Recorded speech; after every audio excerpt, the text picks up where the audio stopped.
This is 200,000 human brain cells that grew on a microchip that learned how to play a video game. So this is not a human player. Absolutely wild. That's our microchip right there with all the brain cells in it. And today we're going to be breaking it down because this is definitely insane. As we can see here, 200,000 human brain cells grown on a microchip.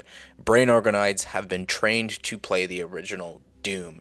We're going to answer all those questions that you're thinking right now. These brain organoids are moving, aiming, and shooting in a feedback loop driven entirely by biological neural activity. The research comes from Cortical Labs, a Melbourne-based team working at the intersection of synthetic biology and machine learning. So this isn't the first time neurons played video games. Cortical Labs isn't new to this. In 2022, their dish brain system made headlines for teaching a small cluster of neurons to play Pong. That experiment demonstrated that living cells could respond to basic feedback stimuli, right? But Pong is only a single back and forth motion in a bouncing ball. Doom is a three-dimensional environment with spatial navigation. The jump from Pong to Doom is a huge press forward. It demonstrates the complexity of what brain organoids are being asked to process. So, what you're also thinking is, how does this actually happen? So the setup is more elegant than it may initially seem. Researchers cultivate human neurons from stem cells, that's where they get them from, and grow them on a microelectrode array, which is a chip embedded with tiny electrodes that can both stimulate the cells and record their electrical responses. So as you can see here, this is the petri dish, this is the chip, and then you have the cells inside, and that's how basically you can stimulate the cells and record their electrical responses. This system operates as a closed feedback loop. The game state is translated, this is very key, the game's state is translated into electrical signals sent to the neurons, which respond by firing in specific patterns. So obviously, these cells do not have any visual input. So how do you communicate that? You do it through code. And so then these patterns are then decoded into game actions. Probably it's a lot more complicated than how I'm making it sound, but essentially it's like 001 is an enemy, 002 is a friend, 003 is X, Y, and Z. So again, it's just you're decoding it in language that then the cell is going to say, okay, and the cell will naturally start learning after all those patterns and again repetition, right? So for example, one firing pattern causes the character to move forward while another triggers a shot. Now this is crucial as well. So over time, the synaptic connections that lead to useful actions strengthen, while those that do not are weakened. No one programmed these responses, they emerged organically. This process does not represent artificial intelligence in a traditional sense.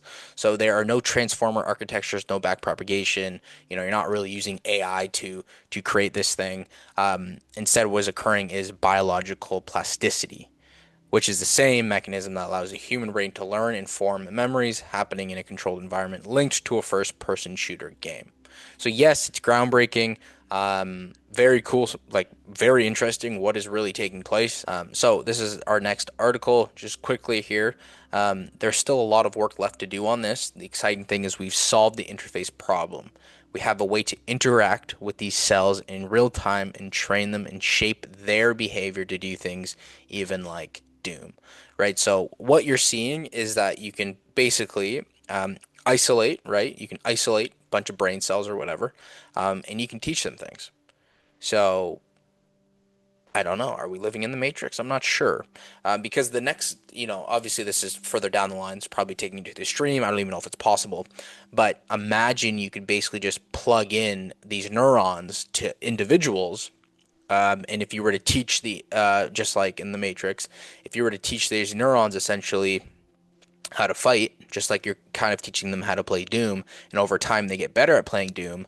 And if I can embed those neurons or those brain cells into somebody, right? If I were to embed these brain cells, kind of like Neuralink, into specific regions of the brain, again, a lot of it's just you're just passing information along, right? So just like it was saying, plasticity, right? Just like how humans, again, learn skills and memories. What stops us from taking artificial brain cells, right, that are not from us, and implanting them into us, and then we can potentially learn skills. Again, I don't know if that's possible, but you never know. Maybe we are entering into the Matrix where you can basically plug and play certain skills, and we can all learn Kung Fu. That'd be pretty cool. So just to be clear here, Cortical Labs deployed its CL1 machine in a way that allows anyone to interact with the living cells through an API with simple Python commands. So this is this is an API, so you can actually use it. And again, the way this works is that they're mapping the video feed into patterns of electrical stimulation. Developers were able to transmit the game feed to the computers. So again, you're just passing along information, and then once their neurons start to realize these pieces of information, realize the patterns, and then you can obviously you have maybe positive reward systems and negative reward systems. You're starting to teach brain cells how to do things that take us years, and then you can pretty much just compress the time frame if you have a lot of information, if you have the data, right? So very interesting, very crazy as well. And just so you are aware, it's not an esports champion just yet, so don't worry, you're not going to be playing against it. But they show evidence that they can seek out enemies, shoot and spin, and while they die a lot, they are learning. So it would be interesting to see like how well this. It would be interesting if the brain cells played against somebody. They do state in the video, which again will be linked down below, that it's very much like a beginner, and it just needs more time essentially playing the game. So again, this is the CL1 machine that they built, and you just have a bunch of, again, information passing through that allows them to identify the enemy, shoot X, Y, and Z. And again, they're a beginner because these brain cells essentially haven't played video games before, right? They haven't. So, yeah, it's crazy. So this is just non-human, a bunch of brain cells being programmed to play video games. And again, this is only 2026, and we're moving extremely fast. So that's kind of the breakdown of how 200,000 brain cells played video games. Subscribe if you want to stay up to the latest and greatest in all things AI. Stay human, my friends, and I'll see you.